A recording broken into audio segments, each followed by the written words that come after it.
GWP 2026 to 2030 strategy. And it's a real moment of excitement for all of us to be able to launch our strategy this morning.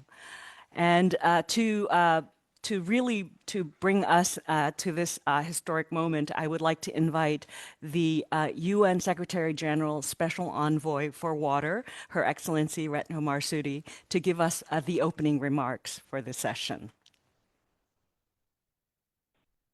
Well, thank you very much. It's very good morning to all of you, colleagues, excellencies, friends of water. And of course, thank you for having me this morning. And congratulations to the launching of the GWP strategy, Alex, for 2026-2030. And for me, it sets another clear and bold commitment in advancing water agenda in a reform approach to partnership in the middle of pressing time. Colleagues, if we look at the time frame of the strategy, we will realize that we are now at the last stretch of achieving the 2030 Agenda for Development. Meanwhile, so many things are still needed to be worked on. Billions of people still lack safe drinking water and sanitation. Global financing gap in water and sanitation reached more than 140 billion US dollar, and disparities of access between and within countries are widening. And the midterm review of SDG 6 by the UN Water reported that with current rate of progress, the world will not achieve sustainable water management until at least by 2049. What does it mean? It means that almost 20 years late. It makes sustainable development objective across other sectors delayed even further in food, energy, health, education, gender equality, and of course, many more. So the only way to go is increasing efforts and collaboration, because to give up is not an option.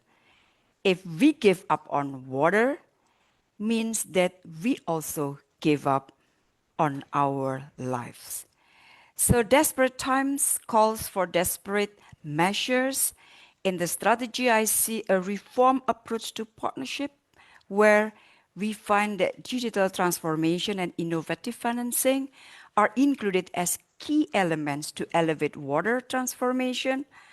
And strategy also continue to aim for high-level commitment, accelerating action and advancing climate resilience.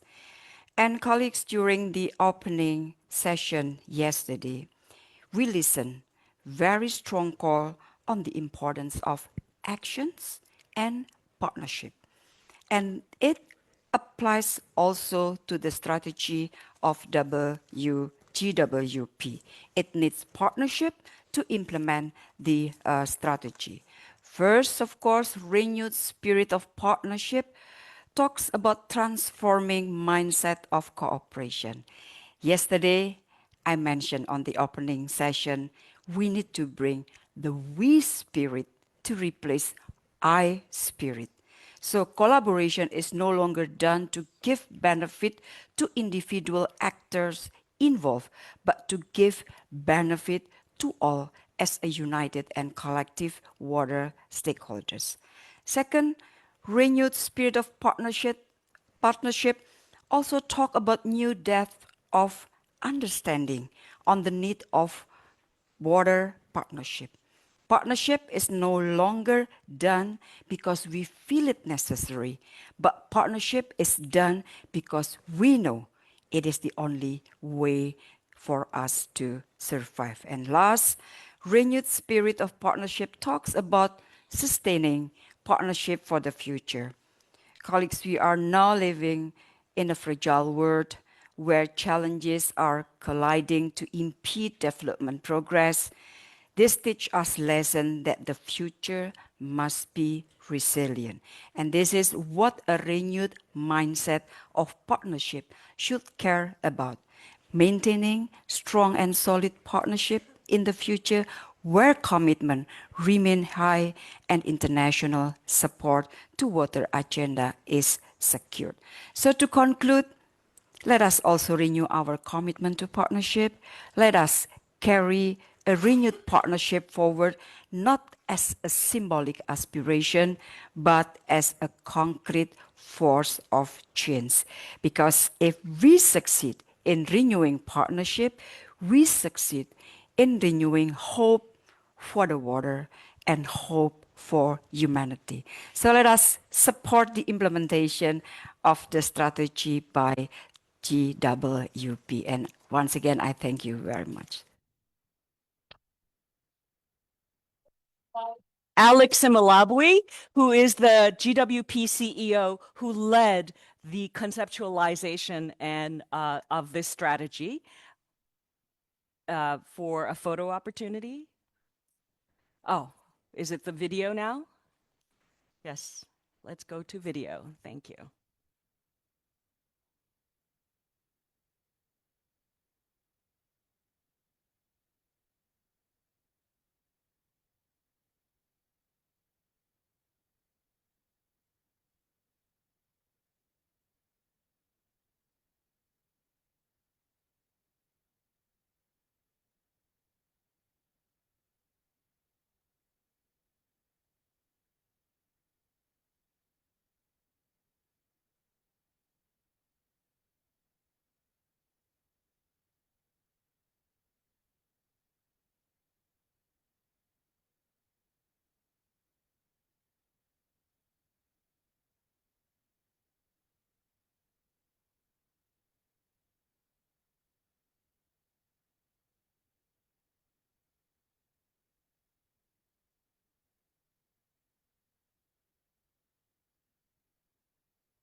We are witnessing the launch of the Global Outlook Council on Water Investments, which is a G20 presidential legacy initiative.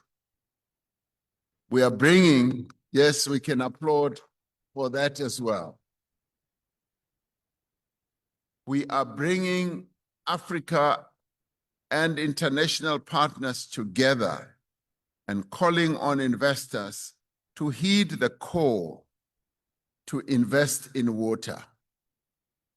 Quite often when investment takes place, water is always relegated to the back. We are now bringing water, an essential process that sustains our lives, to the fore, to make sure that water is clearly put on the investment agenda. The launch of the Global Outlook Council on Water Investments will see the Africa Water Investment Program being scaled up into a global water investment platform. We urgently need to scale up initiatives like AIP in the vulnerable regions such as Asia and Latin America. While we need follow-through from the highest level of leadership, governments cannot do this alone. Climate-resilient innovations with the potential for scale-up and replication can expedite our progress by providing governments with the technologies and approaches that were not only previously unavailable, but that also have the potential to create sustainable jobs and improve livelihoods.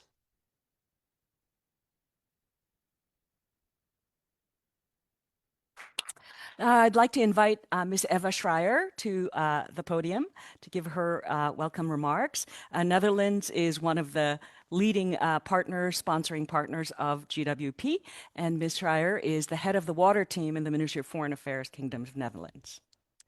Thank you very much, and good morning, Your Excellency, colleagues, Alex. feel privileged and honored to be here this morning. And thank you very much for organizing this launch event of the GWP's new 5-year strategy. And also allowing me to say a few words on behalf of the government of the Netherlands. We're one of the 10 founders of the GWPO, the intergovernmental organization that serves as secretariat of GWP's global network. And we've also been one of GWP's most consistent donors over the past 20 years. And the GWP has experienced rough weather in recent years. And it's good to see that GWP has weathered the storm. It's in the process of reinventing itself in a changing geopolitical landscape, and also in a changing international donor space, and in a changing water domain. Reinventing itself also as well in the way that the GWP is structured, relocating its secretariat to the Global South. And I can only conclude that GWP is resilient. GWP is a unique international organization and a custodian of the IWRM principles.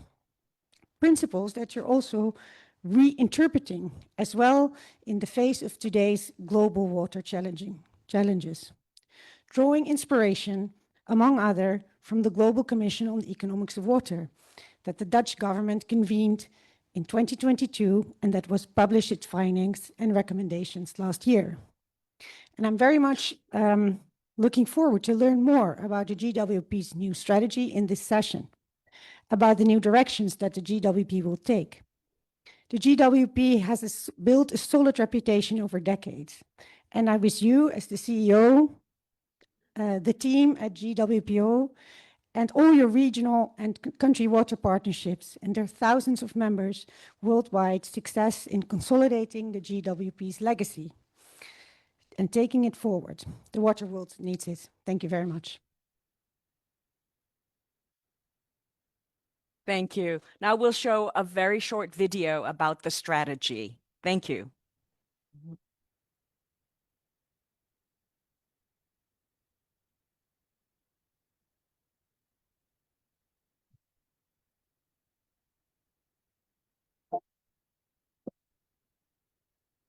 Water shapes everything. While the challenges are real, so are the opportunities. Investing in water is central to economic development, health, food, energy, and climate resilience for all. With less than 5 years until the Sustainable Development Goals deadline, the need for decisive action has never been greater. The world has a water investment opportunity of at least $140 billion. From Africa to Asia, from Latin America to Europe, countries are recognizing water not just as a sector in crisis, but as the foundation of opportunity. The Global Water Partnership's new strategy unites countries and all sectors to achieve its vision of a water-secure world. Building on GWP's track record of results and impact, its strategy for 2026 to 2030 calls for a new paradigm, tackling 3 strategic goals: finance and investments, governance, knowledge, capacity, data, and digital transformation, implemented through 5 strategic interventions designed to address the water investment gap. Mobilize high-level commitments, engage global leaders across the G20, UN, multilateral development banks, and the private sector.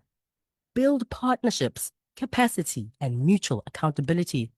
Accelerate regional, transboundary, national investment programs and project pipelines.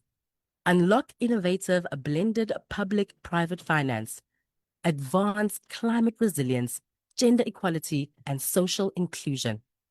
The target is set. By 2030, working with its partners, GWP will influence $15 billion in water investments. GWP is an intergovernmental organization with a global network of over 2,800 partners across 180 countries, mobilizing G20 leadership to guide the transition from fragmented water investments to a coherent and coordinated global effort through the Global Water Investment Platform. The G20 Global Outlook Council and the Global Water Investment Platform will serve as the world's premier high-level political and investment platform on water. The time is now. Invest in a water-secure world. May I invite Alex Similabwe, the CEO of GWP, who led the development of this strategy, Mrs. Marsudi and Ms. Schreier, to the podium for the official launch photo.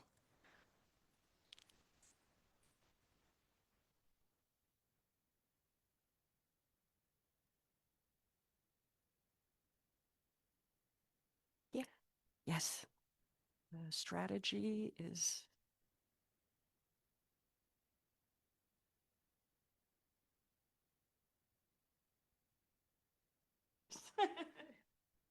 We have more copies. Yes, send it.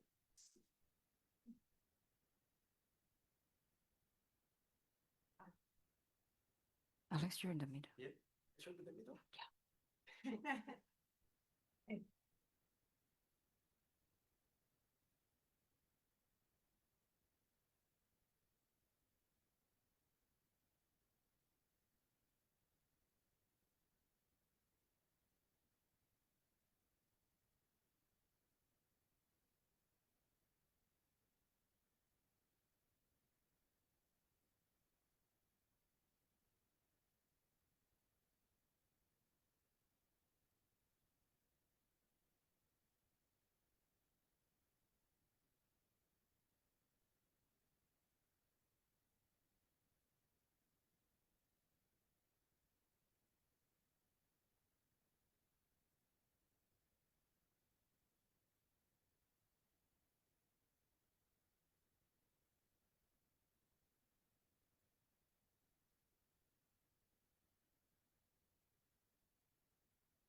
Much, Ms. Marsudi, for joining, and I believe that you will need to leave for your next appointment. Thank you very much. We'll now move to the next part of the program, which is a panel discussion from the partners of this GWP new strategy. So I'd like to invite the following panelists, the panelist to the stage as I call your name. But at first, I'd like to introduce Alex Money. Oh, you're doing the presentation. Okay, sorry. This is a dynamic agenda. Great. So, Alex, we have been hearing about this, about the strategy from all of our partners and world leaders who have seen the strategy. And I'm delighted to give you the opportunity now to share with us the vision that you have implemented in this strategy.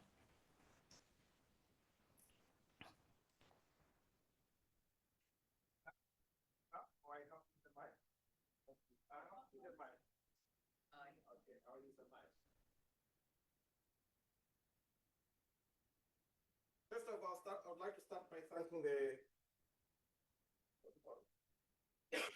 Okay, I would like to start by thanking our invited keynote speaker, Her Excellency Retno Masood, UN Secretary General Special Envoy on Water, and as well as our invited speakers who are here. I would like to acknowledge our founding partners, the Netherlands, Kingdom of Netherlands, and the other countries that are here, and of course Sweden, the partners who are here who are also going to come very closely here. Our partner from the Foreign Commonwealth Development Office, FCDO, United Kingdom, we acknowledge your presence here. And of course, other partners, Africa Development Bank, Asia Development Bank, Green Climate Fund, and all the delegates that have made time to hear. And of course, our partners, UN Water. I see Frederico is over there. Great to have you to this event. So, as you've seen in the video, we are launching this new global strategy that has just been launched for the Global Water Partnership. So I'm going to touch very, very briefly to summarize. So if you go to the next slide, please. to summarize on what these strategies are about. So with the end of the SDG, nearly only 5 years to go, we believe in the Global Water Partnership and our partners around the world that we need urgent and audacious, bold action to close the annual water investment gap of over $140 billion, or at least make progress towards narrowing that gap. Next slide. So in 2025, the Global Water Partnership Organization, which is an intergovernmental organization based here in Stockholm, Sweden, and its regional water partnerships around the world, 13 regions in all developing regions, with our over 2,800 partners, initiated what is called, and some of you have been seeing this, the Global Transformation Agenda on Water Investments. The outline for that bold new chapter is what the GWP strategy is about, signaling what we believe is the start of 5 years of action towards a water secure world. The Global Transformation Agenda is not about GWP transformation. Next slide, please. It is not about GWP transformation. It is about transforming the world's water systems towards a coherent, action-oriented, delivery-focused, impact water climate resilience investments on the ground. Our approach to transform climate resilience water investments at scale includes the following. Our vision remains the same as it has always been since we were founded over 20 years ago, a vision for a water secure world. Our mission has been reinforced by putting emphasis on sustainable climate resilience and equitable development. Over 20 years ago, when the Global Water Partnership was established, climate was not the subject of discussion. It was not the focus. And GWP's focus then was very strongly on water governance, ensuring that governments and institutions that can manage water resources in a coherent way at all scales using an integrated river basin approach are established. But new threats have emerged, and one of them at the forefront is the risk posed by climate resilience. So our mission builds on the foundation of over 20 years of strengthening governance across the world to now focus more strongly on climate resilience, sustainable and equitable development. Next slide. So our priorities in terms of the focus areas, we have 3 goals: enhancing and improving the volume and the quality of deployment of financing at scale, improving water governance because more work still needs to be done, and transboundary cooperation at all levels, enhancing knowledge, capacity, data, and digital transformation, strengthening institutions and systems, and enhancing the capacity of institutions, professionals, including young professionals, increasing data, knowledge sharing, and innovation and uptake and application. By 2030, we believe that we will have influenced at least 15 billion and mobilized 500 million investments for our partners around the world and provide direct support to at least 20 countries in increased access to climate finance. We believe that we will have influenced over 150 water governance improvements around the world, improving policies, plans, and ensuring coherence and supporting reforms where they are required to improve the attractiveness of the enabling environment for investments. We will support at least 60 countries to improve their data, because data is extremely key, to manage water better and inform investment decisions at scale and train at least 500 professionals with equitable distribution across 50% men, 50% men, 500 professionals by 2030. We believe these numbers are very modest, and they are not as ambitious as I would like to, but we want to be modest because this is only the contribution of the Global Water Partnership. But with our partners, we believe that we'll be able to scale and achieve much, much more. Over 20 years ago, when the Global Water Partnership was established, it was by and large one of the very few existing global water organizations. In the last 20 years, many organizations have come up, focused on very specialized areas of the value chain of water resources: water supply and sanitation, climate resilience, food security, energy, and others. And governments have established institutions that are managing these issues around to improve water security and water governance. What then is the added value of the Global Water Partnership? Through consultations with our partners, we have identified the biggest added value of Global Water Partnership is at the intersection of finance, capacity, and governance. So we aim to focus and leverage our partners working in the finance sector, both public and private, our partners working on capacity development, institutions and professionals, academic, research, our partners working on improving water governance.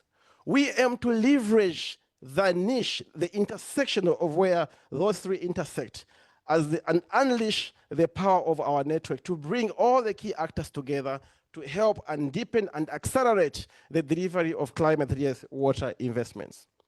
We do not seek to duplicate, but we want to replicate and scale in partnership with our partners.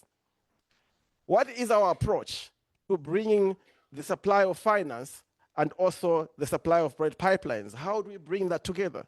You've just seen at the beginning, President Cyril Ramaphosa of South Africa, chair of the G20, when he opened the first ever inaugural water investment summit in the context of the G20, where we had over 80 projects and close to 200 finance and investors coming together from the different sources that are outlined there with their projects through matchmaking of projects as well as financiers.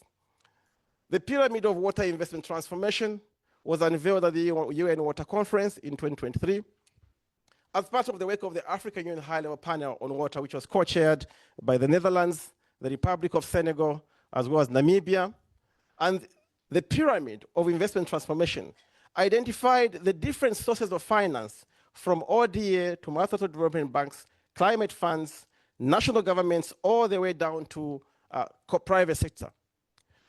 This Pyramid of Water Investment Transformation was a revelation. It showed that the amount of ODA, this is 3 years ago, the amount of ODA 2 years ago, the amount of ODA is very little to close the water investment gap in Africa.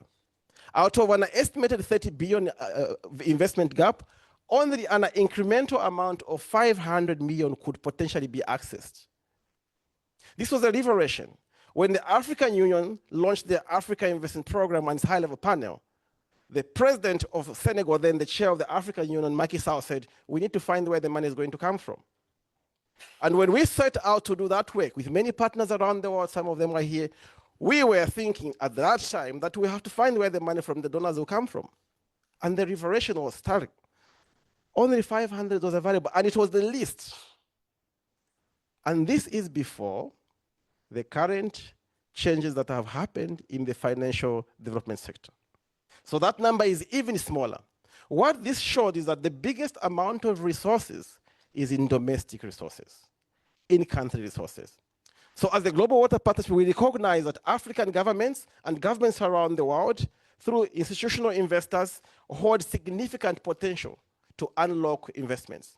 But they will never do that unless they address the bottom of the pyramid, improving governance and efficiency. The issues we have been working on for a long time. As part of our new strategy, we are going to scale up the pyramid of investment transformation globally as we try to match the financing sources as well as the pipelines and support technical assistance to countries to prepare coherent, structured pipelines at all levels and help to bring in the finance sector, including our partners that are here, the Asian Development Bank, African Development Bank, the World Bank, and also the private sector to bring them together. And we believe as GWP, we want to sit at that sweet spot between the supply of finance and the demand and help to leverage that and unleash the potential that exists in the global water community. Next slide. This is not moving. So how do we turn our vision into reality? We hope to turn our vision into reality by focusing on 5 strategic interventions, mobilizing high-level commitments at the heads of state level. We have proven experience in doing that. We are already engaging a number of heads of state through the high-level panel in Africa and now the G20. We will strengthen partnerships with institutions around the world, enhance capacity, and build mutual accountability between governments and the private sector to ensure that governments undertake the reforms that they need to do within their countries. And the private sector and development finance partners also undertake their responsibilities in enhancing accountability on the delivery and supply of technical assistance and finance.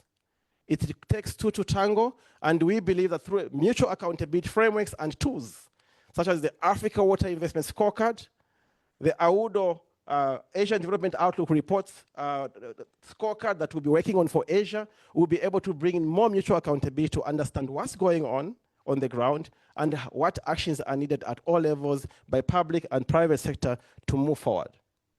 We will accelerate the preparation of regional and implementation of transboundary regional water investments, strengthen transboundary cooperation. There's more work that needs to be done to ensure that countries pursue transboundary cooperation as a means of cooperation and peace. We will unlock blended finance by ensuring that governments undertake their duties to strengthen the enabling environment, bringing down the risks and barriers that constrain and make it difficult for the private sector to come in. We will work with finance institutions to deploy financial instruments to de-risk investments, including guarantees. By working with those partners, we are not going to recreate anything because these tools already exist, but we will leverage our network to make sure that these instruments are deployed where they are required. We will advance climate resilience, strengthen our work on gender equality, working with our partners. The OCA Development Agency, ADA, has been working with GWP for some time, providing support on strengthening gender equality and climate resilience. We will scale that work globally. As already mentioned, as you saw, His Excellency the President of South Africa, just a few weeks ago, 2 weeks ago in Cape Town, launched the Global Outlook Council on Water Investments as a platform, as the world's premier platform and an investment mechanism on water.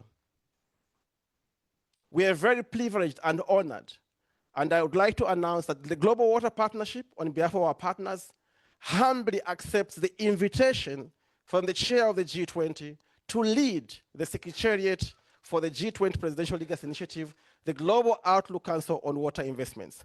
And we hope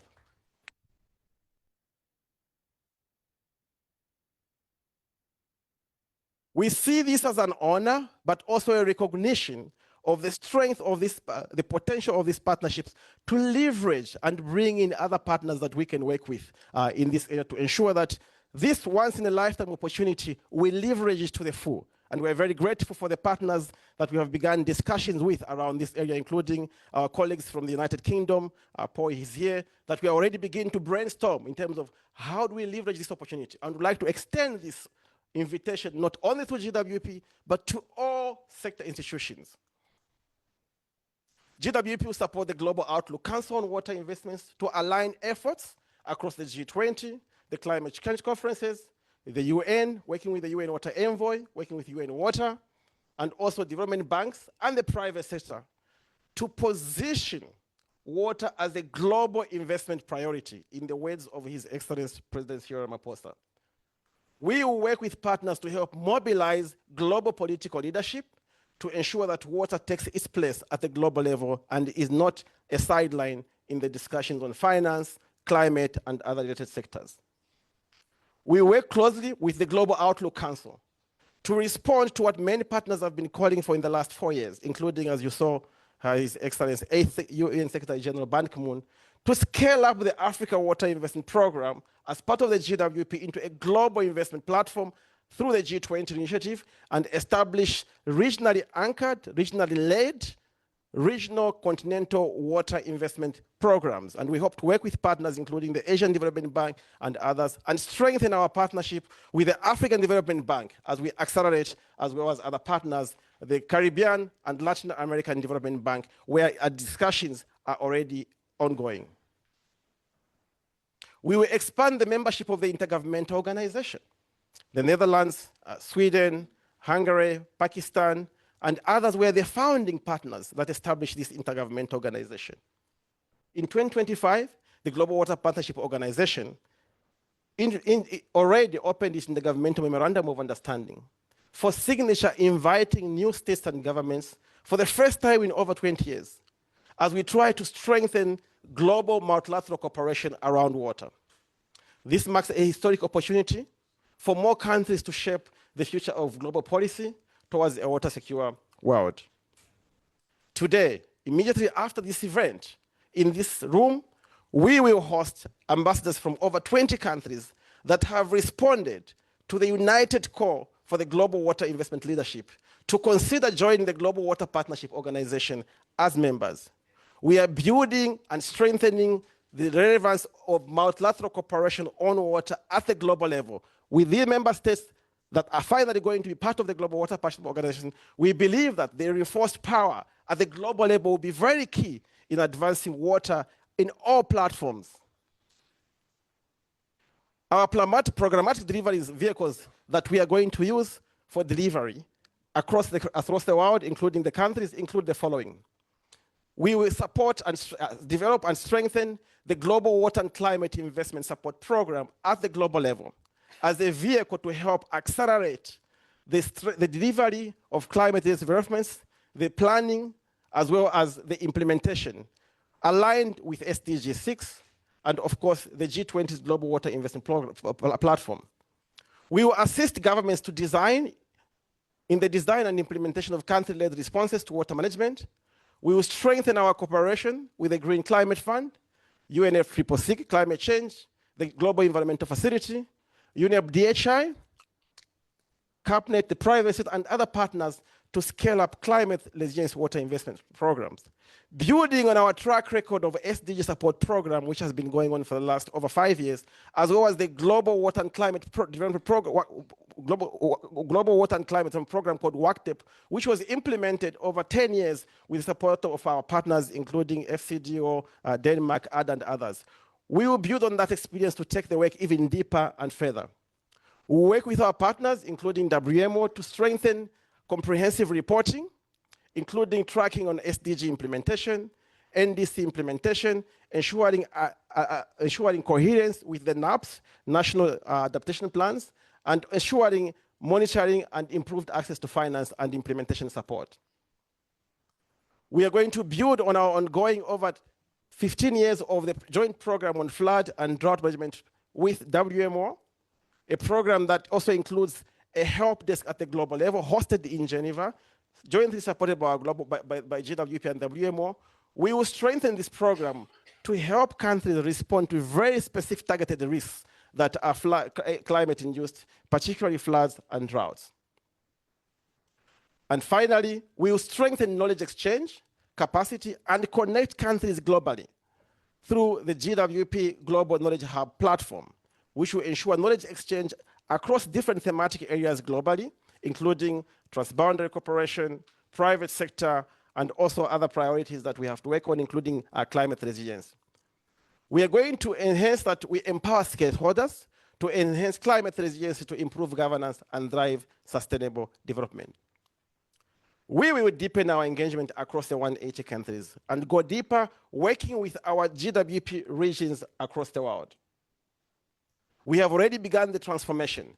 We will strengthen GWP by decentralizing the intergovernmental organization into 4 continental technical hubs, branches of the intergovernmental organization, bring it closer to where the action is by having 4 continental hubs. GWP Africa, located in South Africa, embedded within the GWP African Coordination Unit, which already exists and is has already proven that this potential of all the regions collaborating within the continent, working together, supporting continental agendas through the African Union can achieve significant scale and impact. GWP Asia Pacific will be located in Indonesia, hosted by our regional water partnership, GWP South Asia, Southeast Asia, GWP Europe in the Mediterranean, hosted by our partner, the GWP Mediterranean, as well as GWP Latin America and Caribbean, located in either Brazil, Panama, and embedded in either South America or Central America. The progress is already on course, and we believe as GWP, we have already begun implementing the strategy. We are not waiting because time is not on our side. The 4 hubs will support the GWP regional water partnerships in their efforts to drive water security and investments as part of the global transformation agenda. They will be regionally led and leverage the intergovernmental firepower of the expanded intergovernmental organization.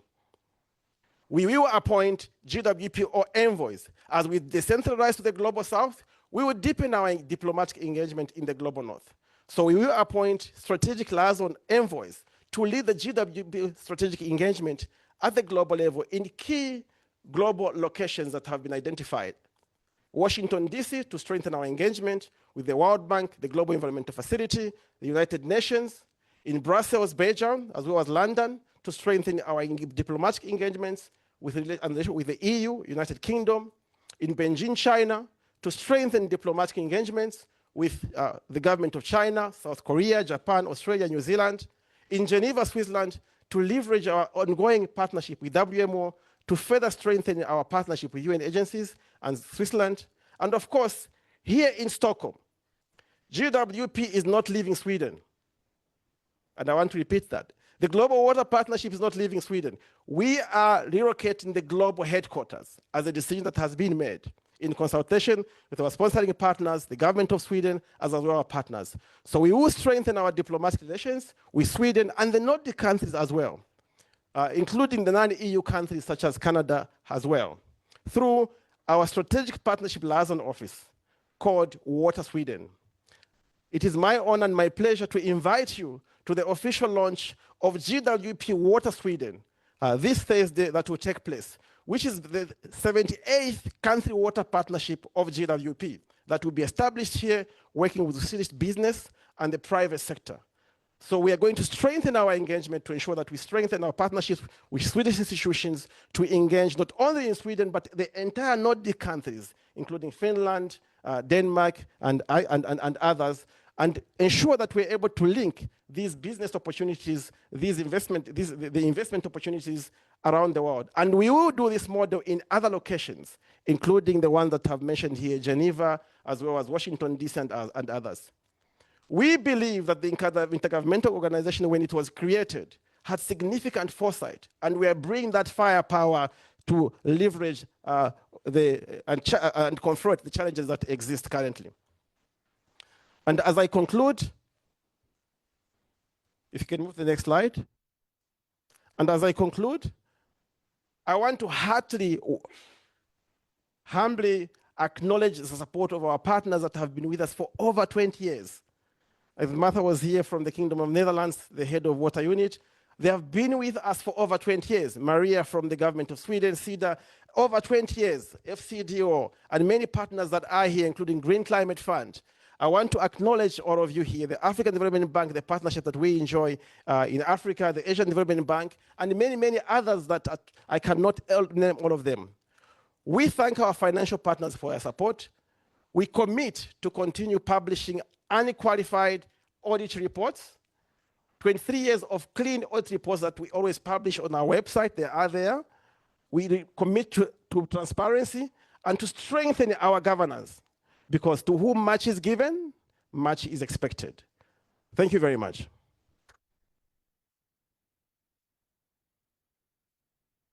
Thank you so much, Alex. This is an impressive and a heroic strategy that's been developed for GWP, and I want to thank and recognize Alex's leadership in bringing the entire organization to the strategy. GWP is a unique network in the world with over 2,700 partners in over 175 countries. We have direct in-country presence in almost 80 countries around the world, as Alex has mentioned. But in this strategy, it's the biggest strategy that GWP has attempted in its history. We cannot do it alone. So I would like to now invite a panel discussion of panelists that we know and hope will help us to implement this strategy. But to conduct this panel, I'd like to invite a fellow GWP tech member, Dr. Alex Money, professor of the Oxford Smith School of Environment, to join me as a moderator to this panel. And then I'd like to invite the other panelists on the stage as I call your name. Mr. Paul Villiers, who is Paul Deverell, who is the Senior WASH Advisor from the Foreign, Commonwealth and Development Office, United Kingdom. Ms. Maria Vink, Senior Program Specialist, Water Security at the Swedish International Development Cooperation Agency. Mr. Satoshi Ishii, the Director of Strategy of the Partnership Team at the Asian Development Bank. Mr. Mchera Chirwa, Director of the Water and Sanitation Department at the African Development Bank and Coordinator of the African Water Facility. And I am not sure whether we have Mr. Klaus Laroche from Austrian Development Agency online.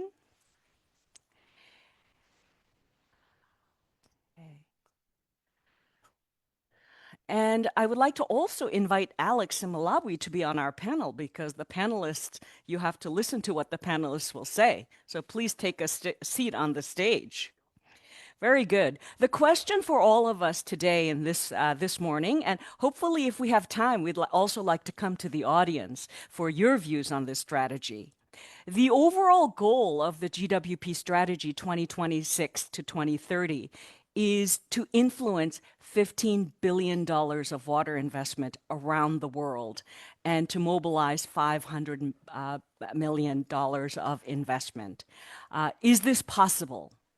Well, based on GWP's performance in its last strategy, where mobilizing investment was not even the most important result that it was going for, GWP influenced $2 billion of water investments around the world. And this was done through a rigorous monitoring and evaluation framework. So we are cautiously optimistic that when we expand and have an explicit goal in our strategy, we will be able to do it, but we will absolutely need the partnership of everybody in this room and everybody around the world. So we'd like to pose this question to the panelists.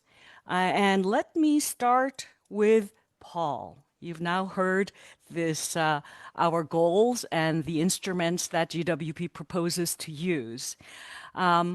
How do you see the key priorities that are identified in this strategy? Does this resonate with how FCDO is seeing the water work? And which of the particular aspects of this strategy can you see partnering with GWP on? Well, thank you very much, and thanks also for inviting us to this very important launch. So thanks, Alex. And I think you described the strategy as heroic, yeah? I don't just see it as heroic. I think it's actually relevant, necessary, and extremely timely. So if we can take that as the pretext, that you can see that in terms of the logic, the drive behind the strategy, we are entirely supportive of it.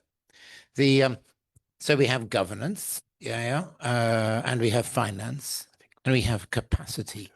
And at least to answer the question which I've been asked, I think the most important one here probably is governance right now. And the reason is this, that if we are to attract the finance, a lot of that finance is looking for a healthy return. In order to get the return, it requires changes in performance of the sector, which are also implicit in that pyramid as well. So at the moment, I think only about 70% of the money allocated to the sector is spent, and when it's spent, it's not that spent that efficiently either. And that can be measured in terms of financial performance or our inability to reach the people who are currently unserved in terms of their rights to water and sanitation. That needs to be changed, and to change it requires, above all, I think, political leadership.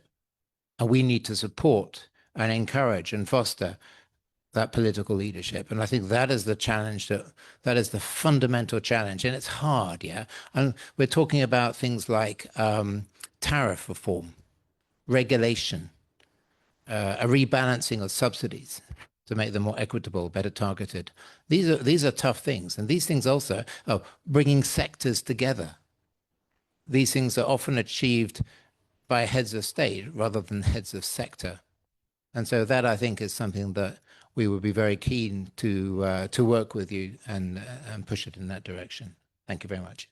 That's fantastic. Thank you, Paul. And I know that you're speaking from a position of experience because in the UK, the stages of water reform that you've gone through is really quite a lot of learning, not only for the people in your country, but also for the rest of us. Well, I'll be anxious to reach out to many of the other countries, especially in the global south here, because we have all a lot to learn from each other, and that includes the UK. Thank you very much. Exactly. Thank you. I'd like to move to Maria next. Maria, you've been a true friend to GWP. You have closely watched how GWP has evolved in the recent past. So please give us your perspective on GWP's new strategy as we move forward. Thank you very much. I first want to start by congratulating GWP for this new strategy. I have to repeat what Paul is saying. I think it's very timely, it's very relevant. It's also very ambitious. And I think it's great to see how you are working to both transform the water sector, the investments in water, and also GWP itself at the same time.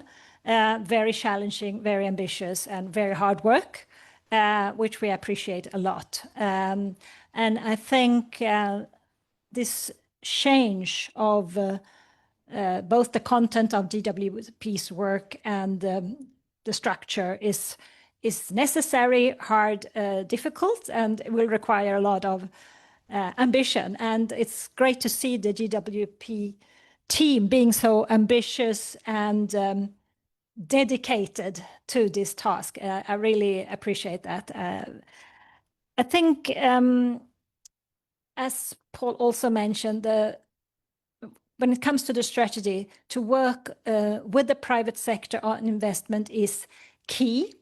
Of course, as you say, you have to have the governance in place. The basics has to be there when it comes to governance and tariffs and so on. And it's often missing. And there it's a huge task. It's not only to commit at higher level, but it's really to work on the ground and improve the systems. Because if you're going to attract private capital, you have to speak the language of investors, rates of return, and so on, and make that possible. And I think this really requires true partnership with the private sector and the private investors. And there you have to work really hard to also get these partnerships in motion and listen to each other and create the basics. Yes, and of course, I think there's a huge change in also when it comes to the funding landscape. The multilateral development banks have come up with these new ambitious targets and reports and investment in water, and there's a huge potential there to partner with them. So I think the things you have pointed out in your strategy overall very, very relevant and timely. Thank you. Thank you. It's so great to see that you see this strategy as relevant and necessary for the world, not just for the world of water, but for the world. And we definitely agree on that.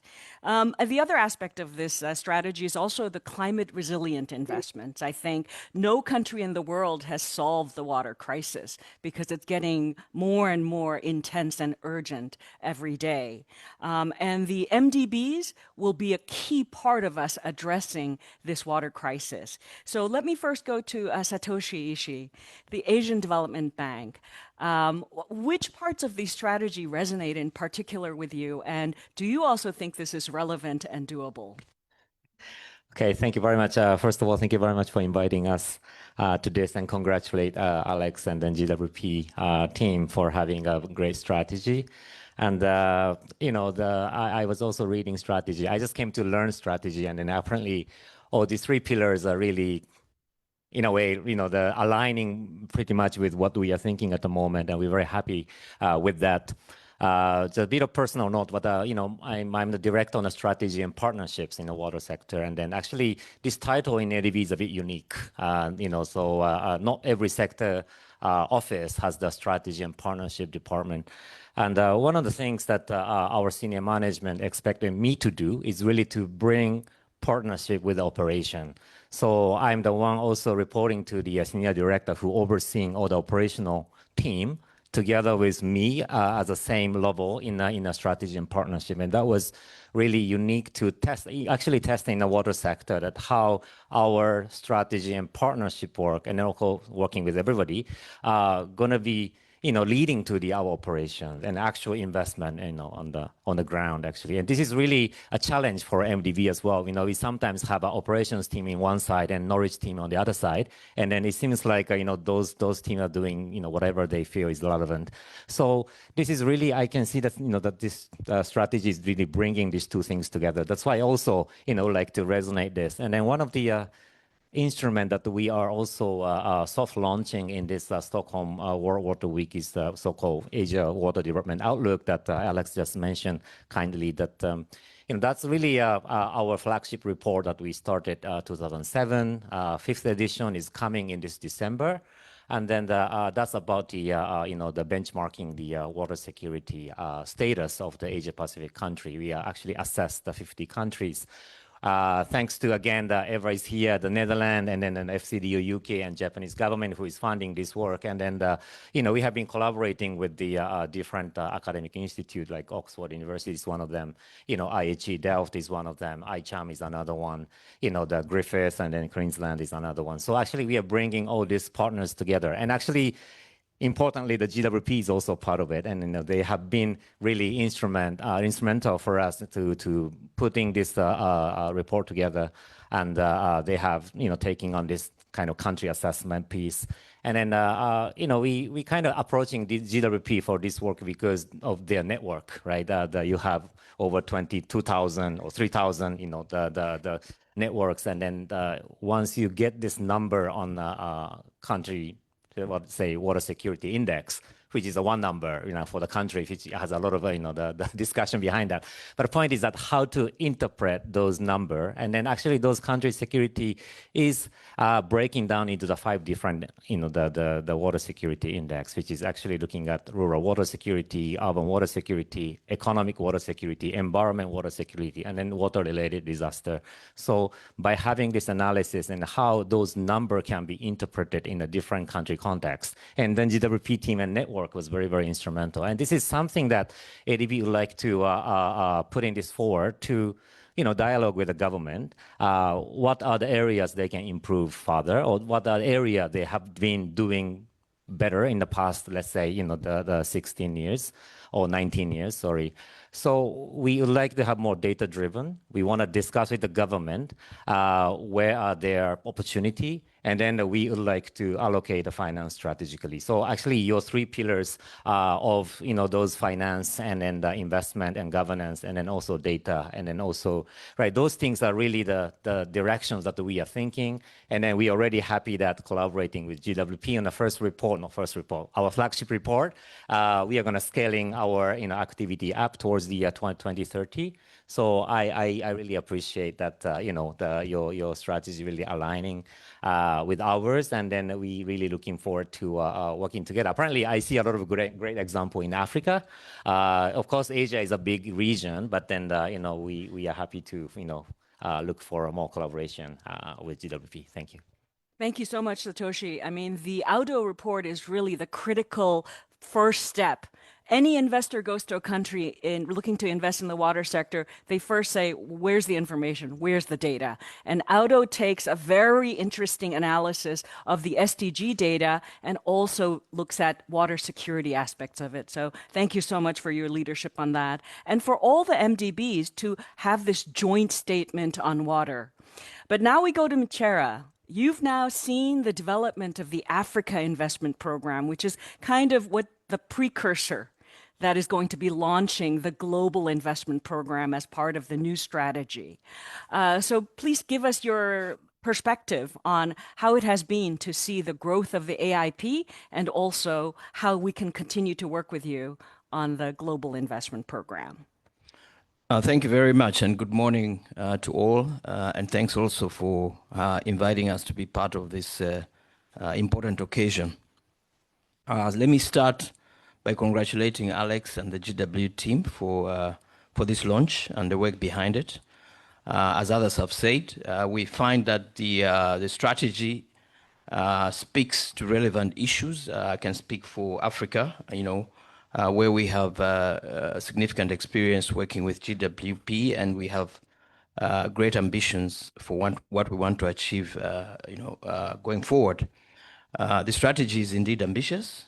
It's bold, and we commend GWP for taking this route to transform, but also to identify areas of focus over the next 5 years. We believe that a lot of the goals, the 3 strategic goals, and the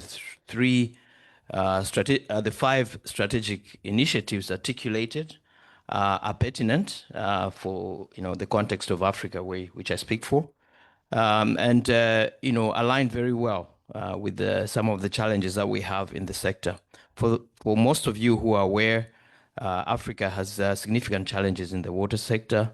It's nowhere near reaching water security, nowhere near achieving the SDG goals by 2030, and has significant challenges. Financing, huge financing gap that we talk about in the region of 30 billion annually. Lack of capacity in most of the institutions to deliver on their mandates, but also understand how to mobilize financing. Governance, we all talk about mobilizing more private sector, and in Africa we're trying to improve how the sector is governed and structured, institutional capacity. And these are all areas that are articulated in the strategy of the GWP. And we believe if we can achieve these objectives, we'll make significant milestones towards enhancing water security. For us, these are pertinent areas for cooperation because we are also supporting our African member countries in the same areas to improve governance, build capacity, but also mobilize more financing from international partners, private sector, as well as domestically. I think the pyramid that Alex showed demonstrates the strength of mobilizing domestic resources and identifying opportunities for blended financing. We are delighted to see that there will be a focus on supporting countries to build knowledge, to collect data that is relevant, but also the ability to mobilize climate financing, because we believe that's a huge, inadequately tapped, untapped source of resources that can scale up financing for the water sector. So I think the real test, Alex, will be now when you move on to developing your annual work plans and how those transcend to programs. For us in Africa, we'll be looking forward to how we can collaborate with you in the specific annual plans that speak to the objectives of this strategy. And we look forward to further cooperation along those lines. Thank you. Thank you for highlighting that really governance reform and governance strengthening is really at the core of the AIP pyramid, and to build an environment for investment. I mean, it does not happen overnight. It takes time, and the African Development Bank has been working with us on that in the Africa Investment Program. And I think one of the fantastic signals we saw was in the Cape Town Water Investment Summit, that through all the work that has been done in the past several years, in 3 days of matchmaking water projects with investors, over $10 billion of water financing was identified through intensive matchmaking between public sector, private sector, and project sponsors from 30 countries across the region. So that was really impressive, and we'd like to congratulate African Development Bank for your leadership in that effort. Now we're really thrilled that Klaus Laroche, who is from the Austrian Development Agency, has been able to connect online and join us. Klaus, I don't know how much of our panel discussion or whether the panel questions you have received, but the question that I've posed to all the panel members is, you have seen now the GWP strategy with an ambitious goal of influencing $15 billion of water investments and mobilizing $500 million of water investments for countries around the world. This is an agenda that GWP cannot do alone. We need partners. And we know that Austrian Development Agency has been a partner, a strong partner of GWP in the past. What aspects of this strategy resonate with how ADA is seeing the water sector in coming years? And can we count on you to partner with us? Hello, everybody. Apologies for coming late. I had technical problems, had to reboot my computer a couple of times, but I'm happy to be here now. So to answer your first question, Jay, I did hear all the panelists speak. I did not hear the questions or whatever was there before Paul. So I refer to what you have just asked me right now. So in principle, well, first of all, before I answer your second question, I also want to continue congratulating GWP, first of all, for the new strategy, which is very balanced. I have been discussing with Alex a couple of times if it is too ambitious, but I think in times like now, it's maybe we cannot be too ambitious even. So, but it is very well balanced. It complies very well with our own strategic focus. And I also want to congratulate, especially for the big success that you had also with the AIP summit a couple of weeks ago, where GWP played a crucial role, and especially Alex played a crucial role on a very high level. I think this is a very good sign, highlighting once again the importance of GWP in the international water sector. And of course, I also want to congratulate you to this event today, which I think is also very important and giving a very good sign to the water world.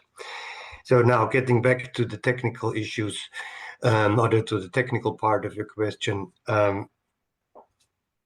ADA, as a very small donor, is very focused on a few countries and regions and also on a few sectors. So we are focusing on WASH in a couple of our partner countries, but also on integrated water resources management in our regional engagement, especially in Africa. So when we talk about Africa, then our strategies are very much in line with what you wrote in what's written in the new GWP strategy. In other regions of the world, we are not active, so I cannot and don't really want to comment on that and on any potential future opportunities.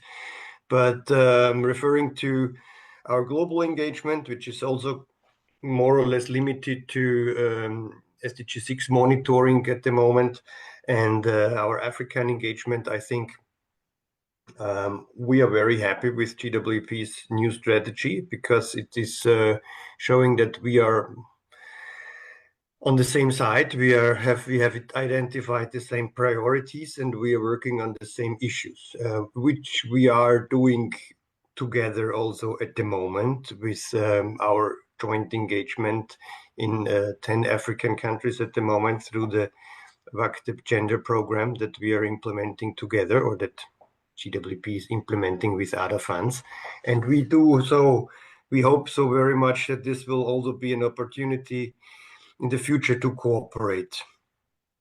The Austrian Development Corporation is now facing unfortunate restructurings, which means that we also have to downsize our engagement in a couple of our partner countries and regions. But the indication as of now is that this will not impact so much the water sector, and also won't impact so much our engagement in Africa. It will probably be focused on other regions.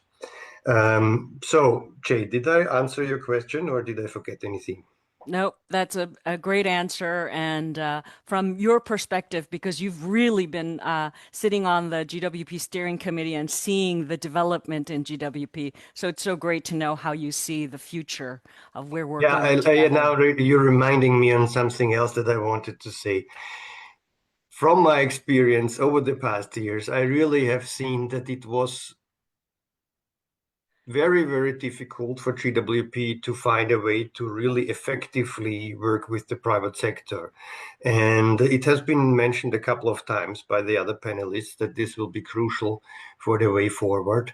So I do hope that the new strategy and the new leadership, especially also of GWP, will help to solve this problem, because in the past it was very difficult to find a way on how GWP can actually really work with the private sector. It's not providing minor consultancy services or advisory services, but with having a real impact. And I think, like my predecessors here on the panel, I think this will be very important, especially when it comes to the implementation of the AIP. So thank you, Jay. Thank you so much, Klaus. I'd like to pass it over to Alex Money. Right, thanks very much, Jay. Good morning, everyone. Let's have a bit of a conversation. You guys all turned up early in the room, so it'll be great to hear from some of you. Maybe just to give a bit of context for a minute.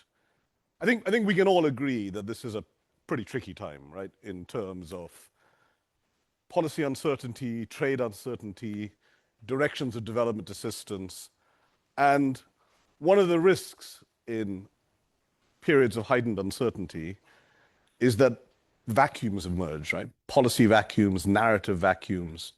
And those vacuums often lead to paralysis. People just don't know what to do. And it's in that context that I think this strategy and this launch is important, because what it goes to do is actually set out a narrative, set out a vision, set out deliverables, closes the vacuum. And it isn't just a repetition of what's been said before. As Alex set out in his, in his remarks, there are specific deliverables, timelines, and execution that's associated with what GWP is setting out to go and do. For me, I just highlight three things that really stand out, when one reads the strategy document.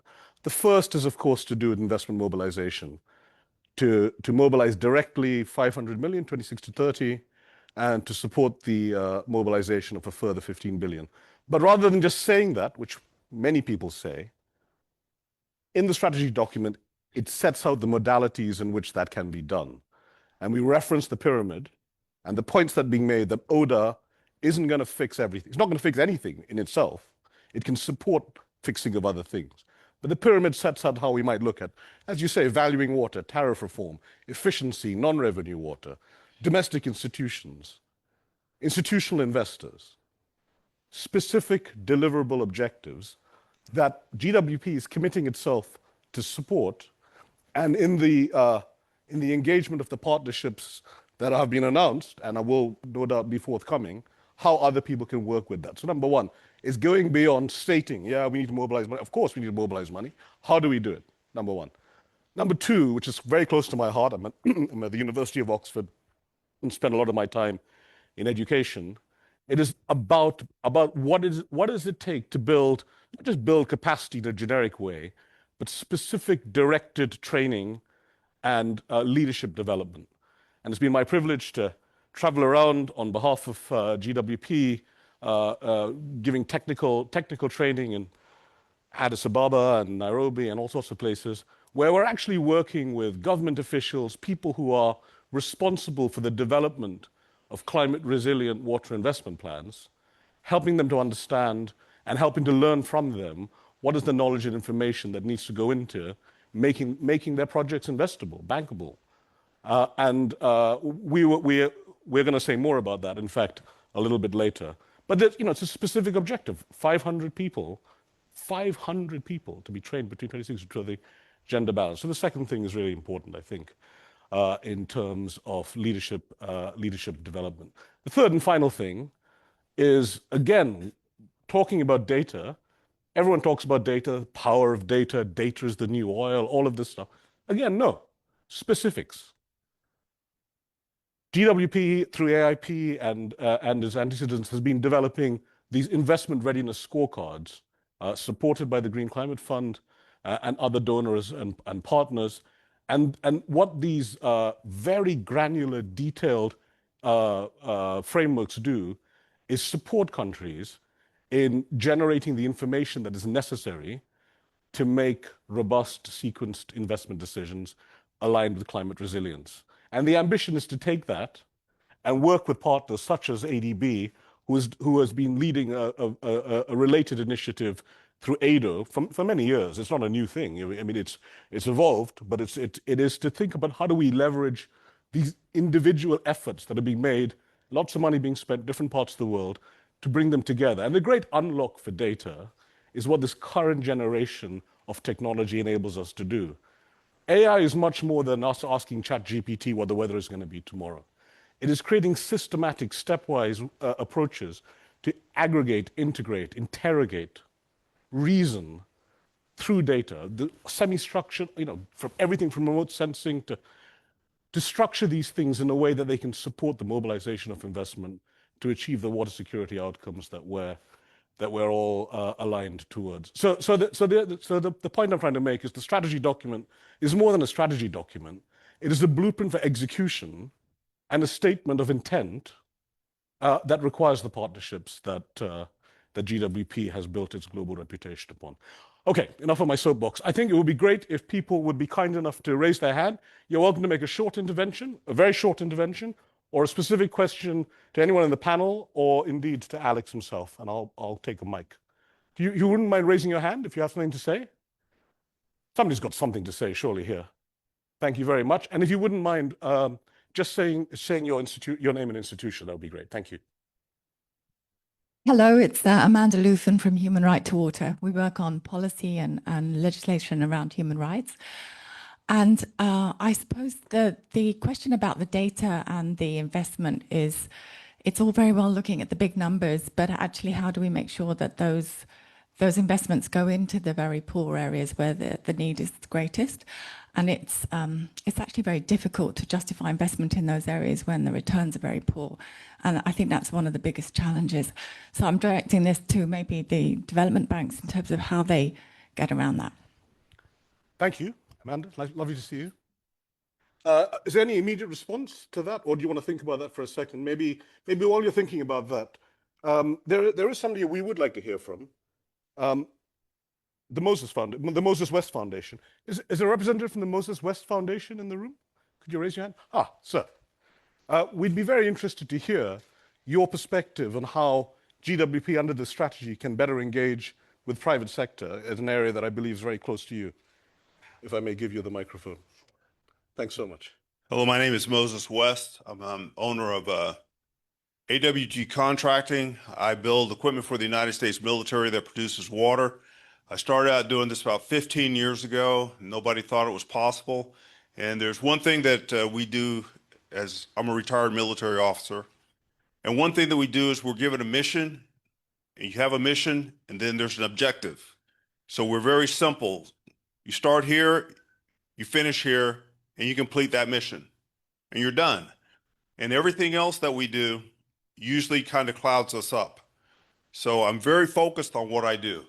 So they say 100 soldiers need to drink water. So what I did is I designed a machine that pulled enough water out of the atmosphere where 100 soldiers could drink water. They said 5,000 people needed to have a drink, and it needed to be mobile. It needed to be pulled by a truck. It needed to be airlifted.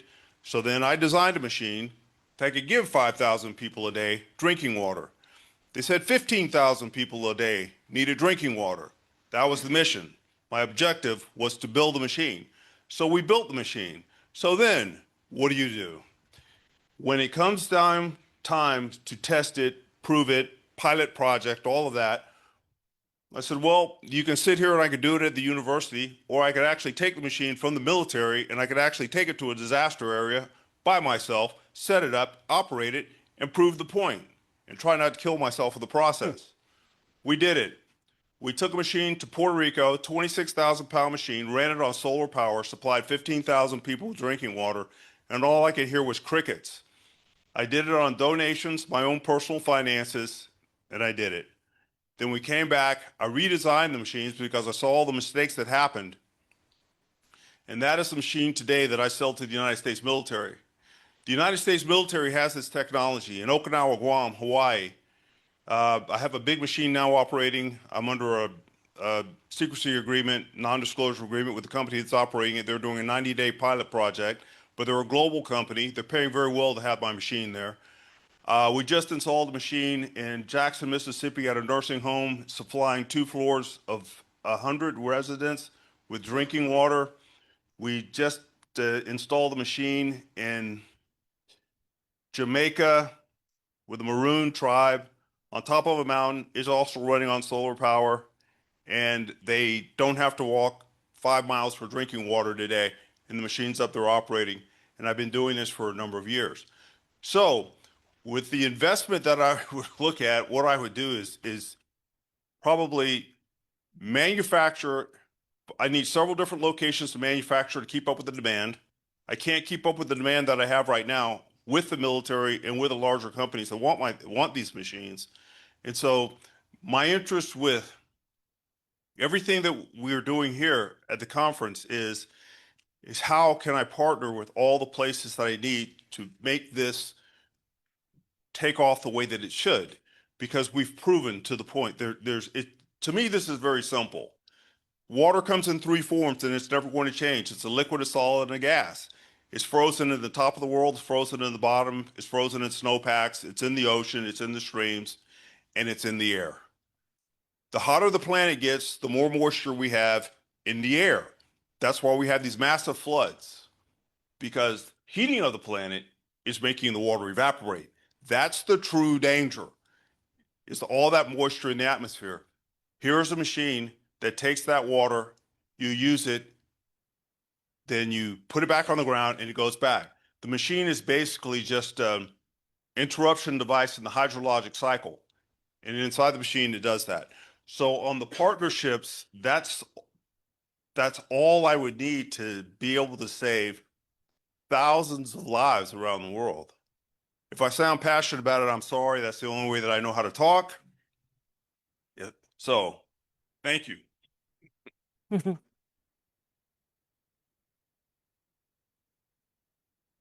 What a pleasure it is, Moses. I don't need this, do I? What a pleasure it is, Moses, in a conference week that is normally dominated by big statements and PowerPoints, to hear somebody talking about execution and delivery and a very specific ask of what you want from partnerships and relationships.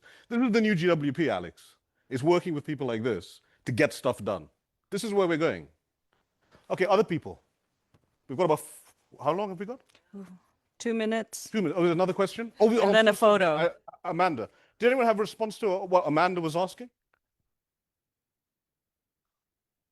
Sorry, Amanda. No, my understanding, and Amanda will correct me if I'm not correct, was how we address the poorest communities, the least served. I mean, we look at Africa, we're talking about 500 million people without access to water. We need to address those wherever they are. And that includes in remote areas, villages, and peri-urban areas. We're seeing a high rate of rural to urban migration in Africa, people settling in the outskirts of cities and towns, and they have no services. We need to address those. So our approach is really to see where we have the highest impact, invest where we can reach as many people as possible with safe water, be it rural areas, peri-urban areas, and even the urban poor. So, I mean, that means also addressing the price of water, because it has to be accessible, it has to be of decent quality and affordable.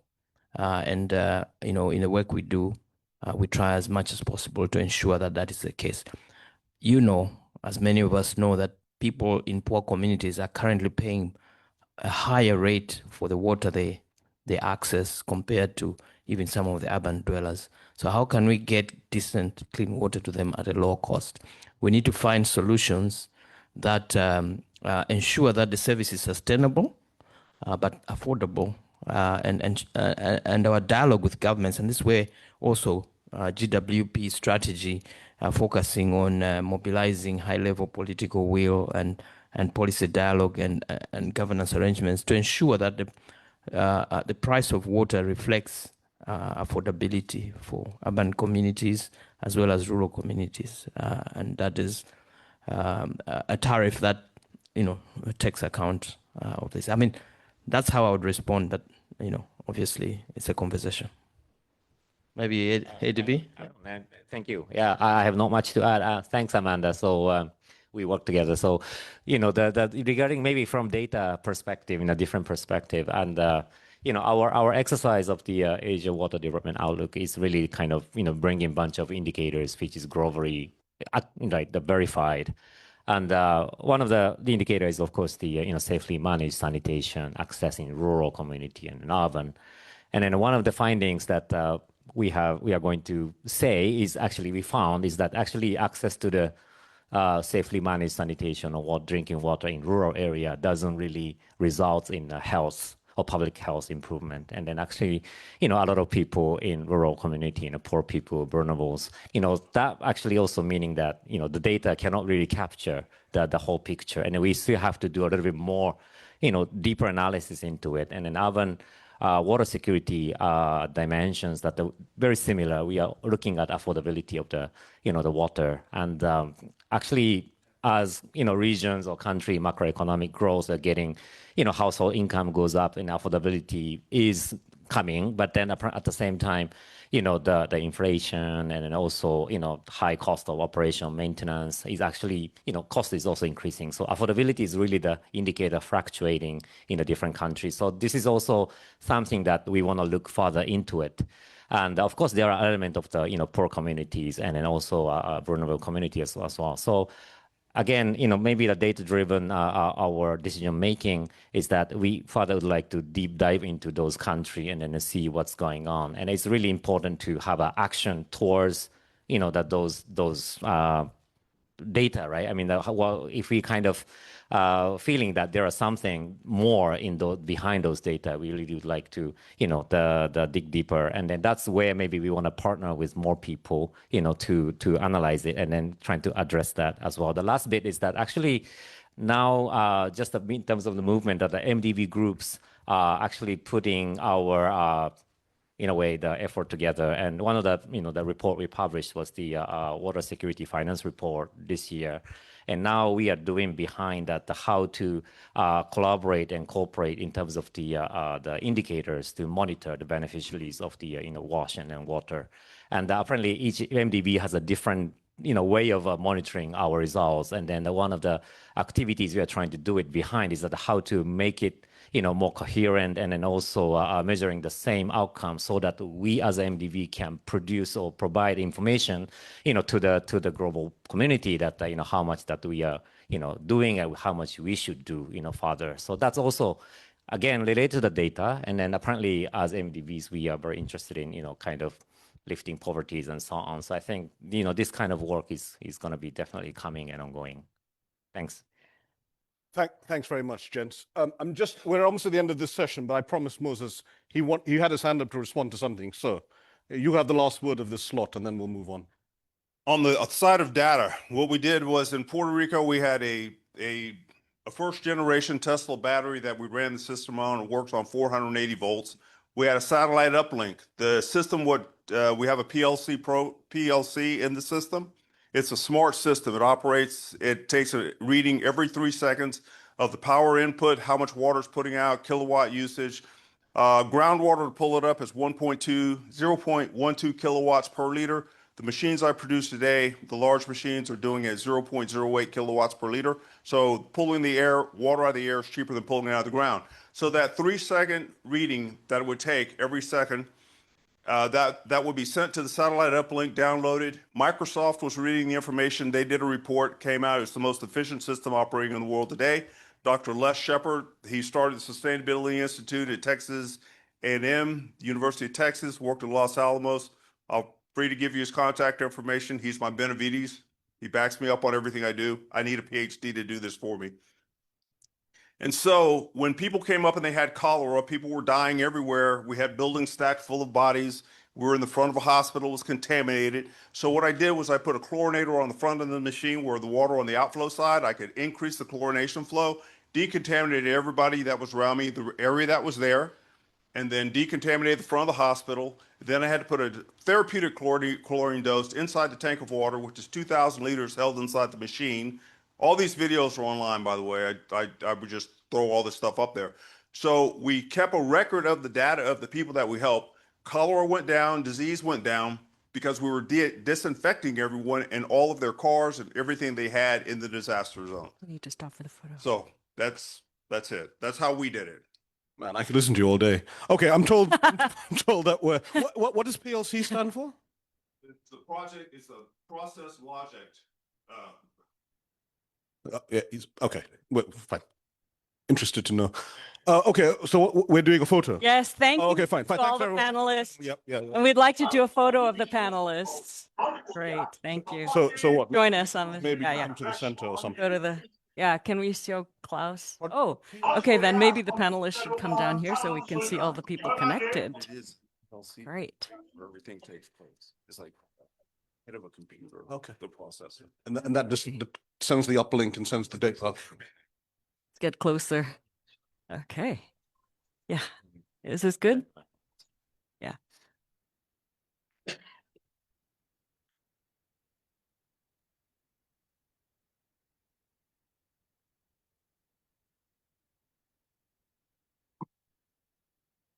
Thank you very much. Thank you. Thank you. So we'll now move to the interactive discussion part of this program, which online by GWP Indonesia, Raymond Valiant. Raymond, who is on the screen. We would like to invite Cindy Mitikulu, Executive Secretary of the Inkomari and Maputo Watercourse Commission, Dr. Kalist Tindimugaya, Commissioner for Water Resources Planning and Regulation in the Ministry of Water and Environment, Uganda. And do we see Raymond on the screen? Okay, very good. And Joachim Harlin of the UNEP to also invite on the screen, on the stage. Okay. Great. Well, don't worry, I'm not going to give you a hard question. It's the same question that I had been posing to the earlier panel as well. But we will first start with the video from GWP Latin America Caribbean, Fabiola, who is giving her perspective from the countries. Get there. Okay.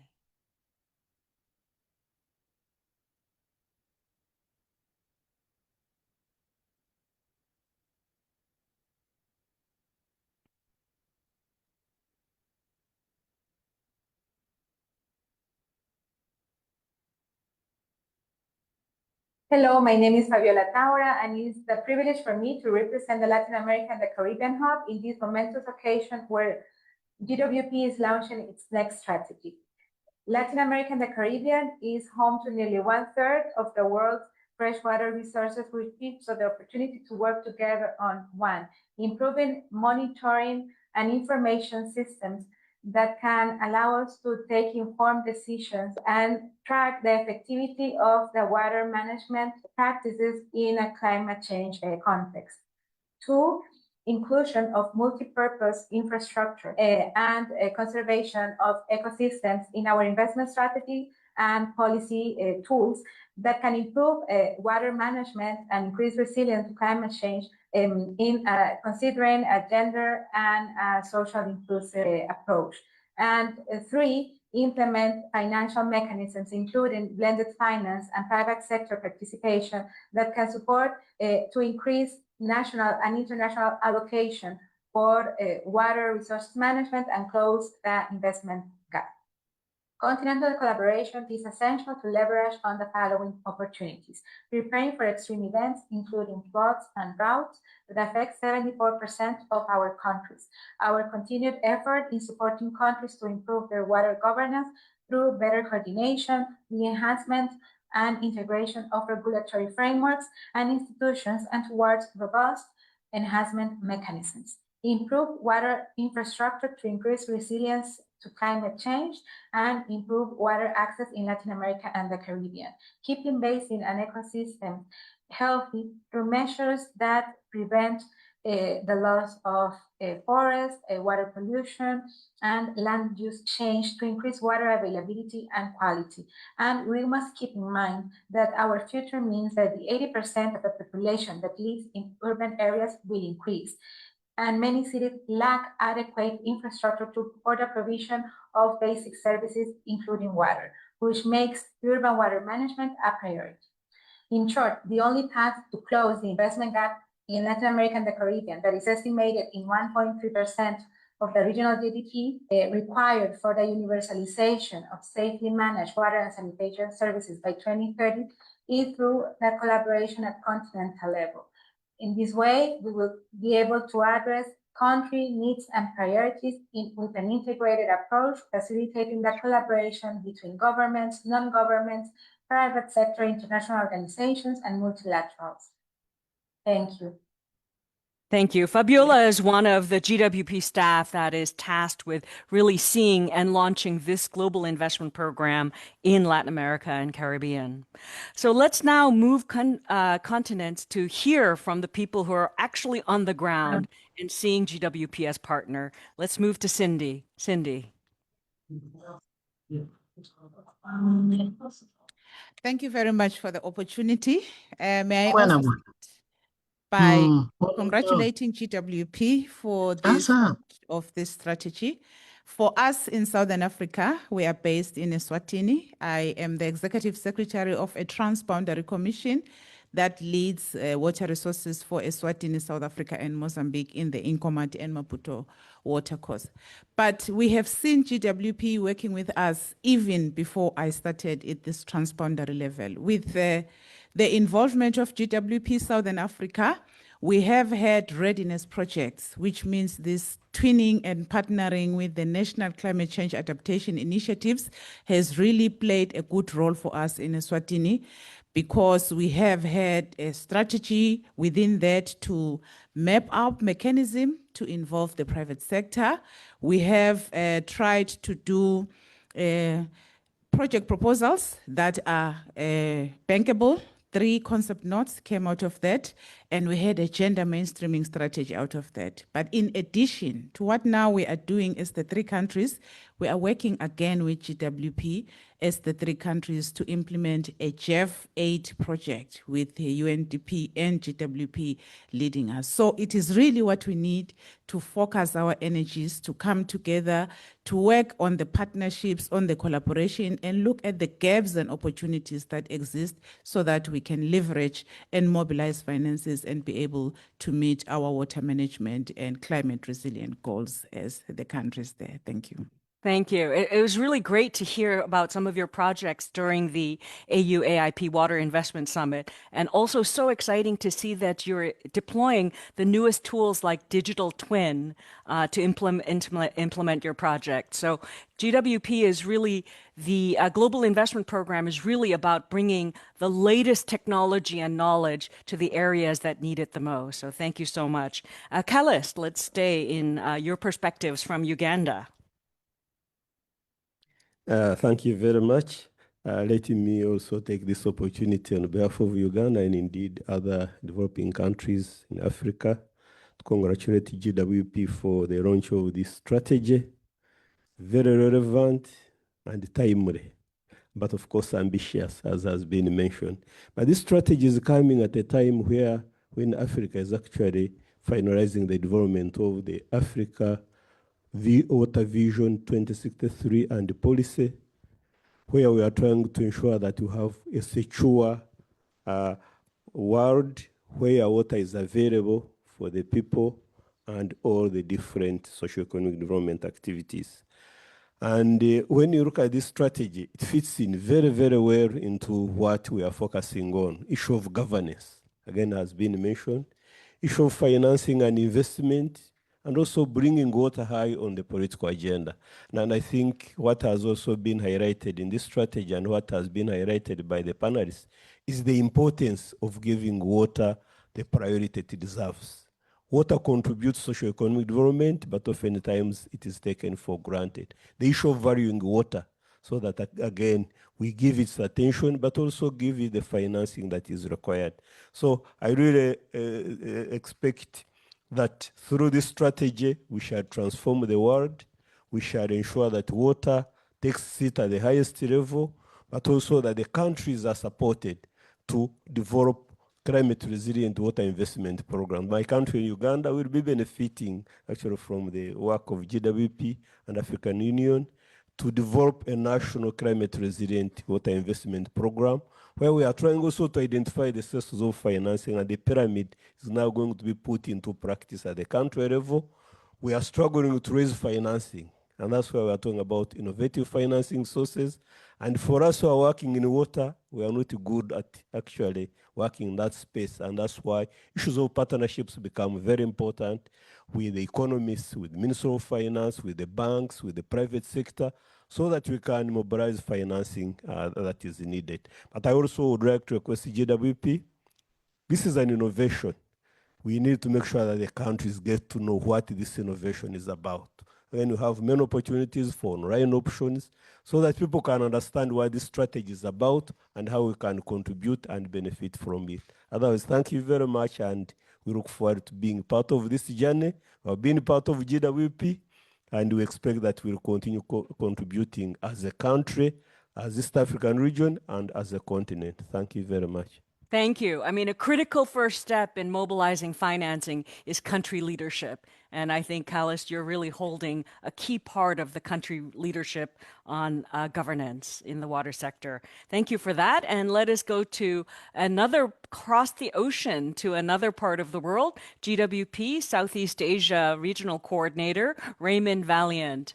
Raymond, you've been patiently listening to your colleagues around the world talking about the opportunities here. How do you see it from Southeast Asia? Great. A very good morning to all of you. Well, the Global Water Partnership is on a transformation journey, one that defines and reflects the urgent need to connect the water sector closely with the reality of climate change.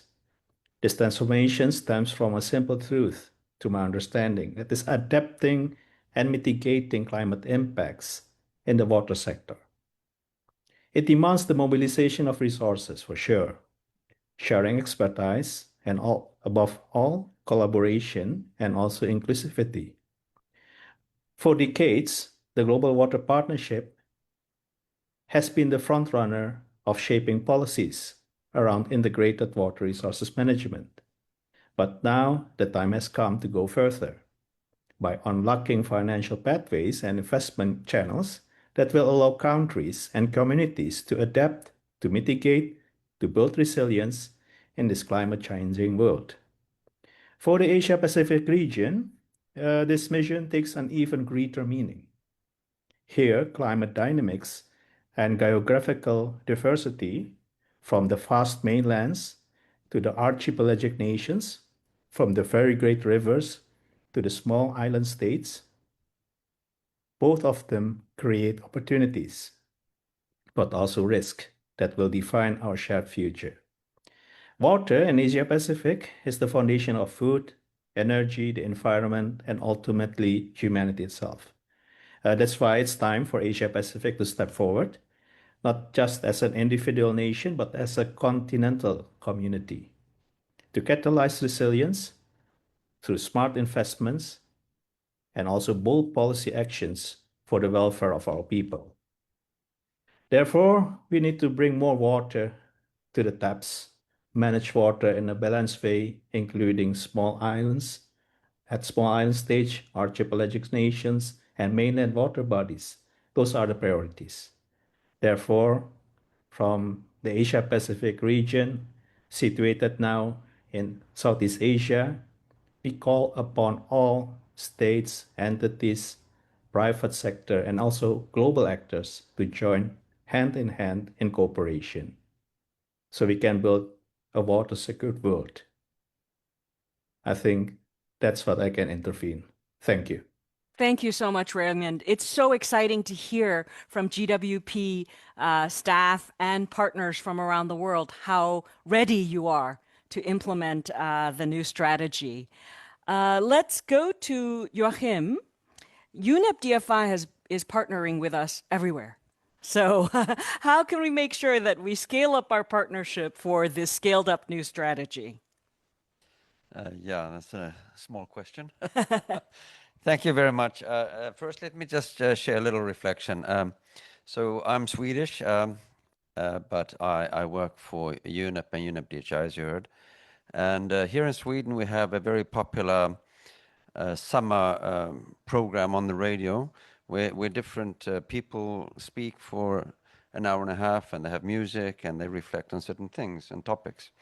And this summer, one of the speakers was the head of our National Treasury, and he was reflecting on his work situation and about the financial situation in the world and development and interest and so on.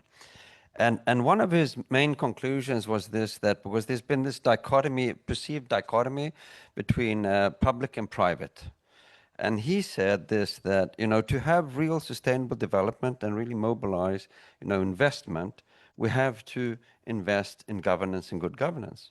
And that's been the key in the past.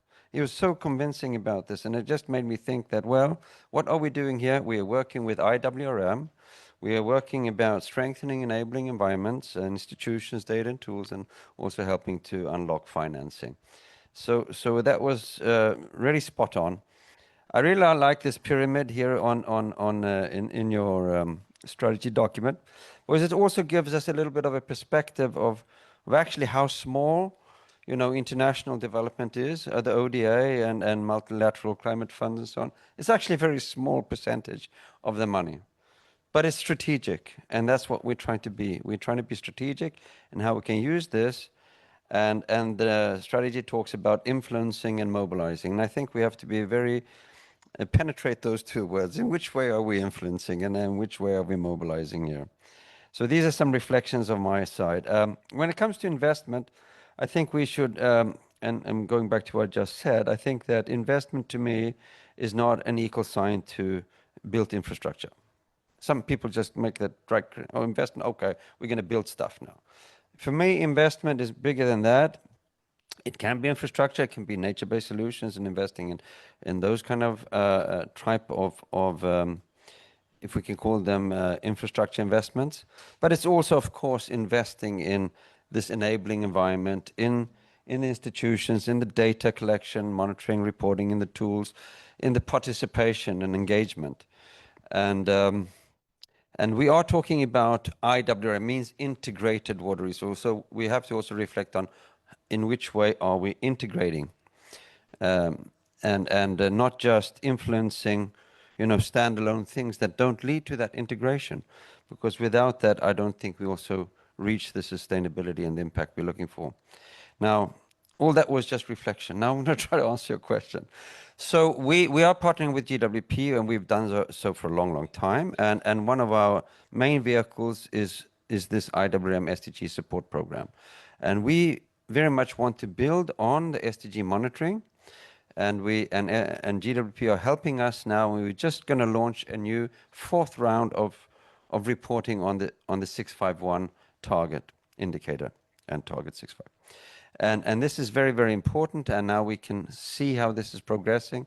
We can then help in the second stage the countries then to analyze what are the bottlenecks, what's holding back, and design action plans, and from them we can also identify those investments needed.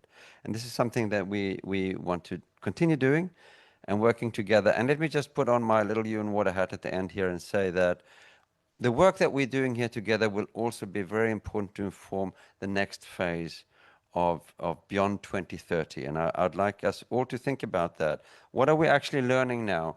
Because we are put under, you could say, the microscope, being criticized and questioned, and we have to also put forward the proof in the pudding, the good and the bad, but I think we have something solid to build on, and together we can also forge a way forward. Thank you.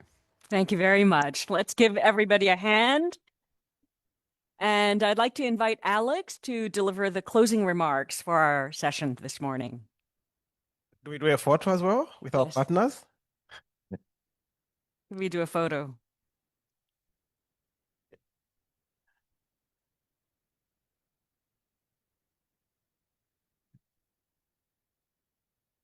Good.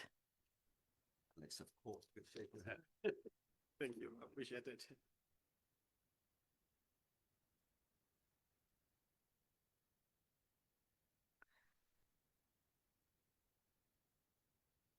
Thank you.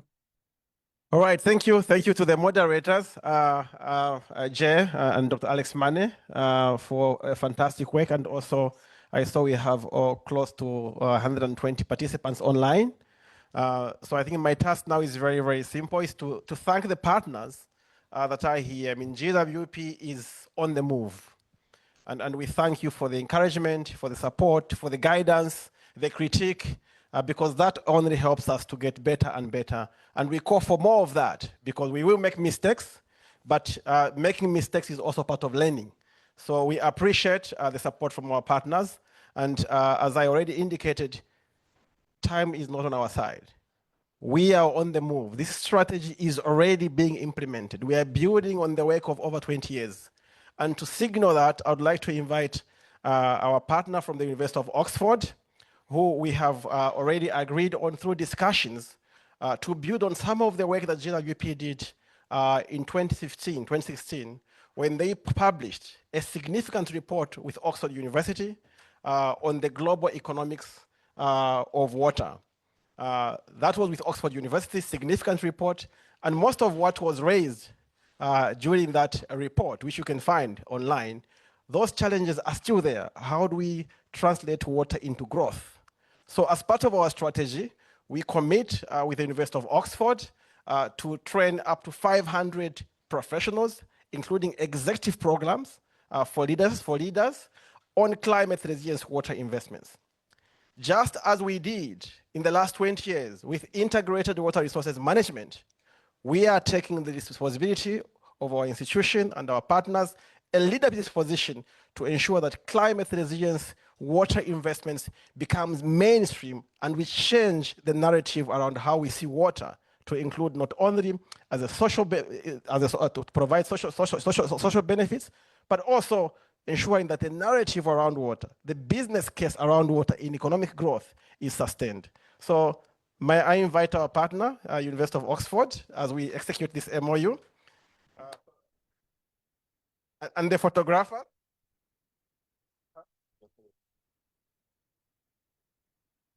Alex, thanks for that. It is my privilege on behalf of the University of Oxford to be signing this MOU today and to be signing it with GWP.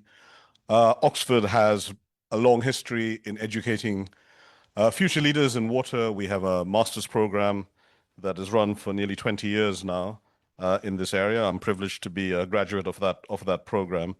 And in this MOU, what we seek to do is to engage with the constituents that GWP has identified at every level, from political leadership to, where engaging the narrative around the importance of investments in water security need to be made at the highest level, but right the way through to some very technical skill, knowledge transfer and exchange in developing investment programs. We will be working with GWP and other partners, knowledge and education partners in all continents, to try and advance the agenda to 2030. So it's a privilege to be signing this collectively on behalf of the university. Thanks.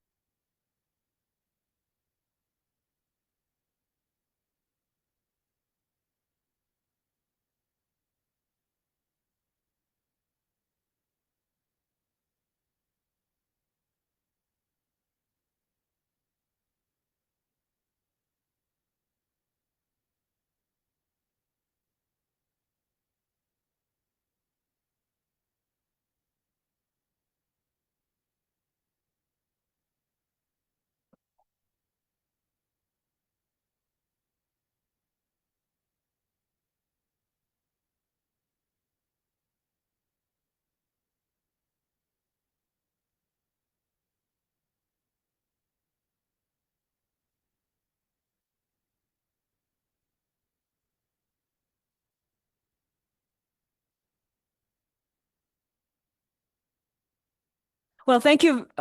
Thank you very much, everybody, for joining us at this session today. This is now the end of the session, But we don't want to see you go, so we have coffee next door. While the team is setting up for the next session for the diplomatic review, it requires a different setup. So we'd like to invite you to move to the side room for coffee and networking. Thank you.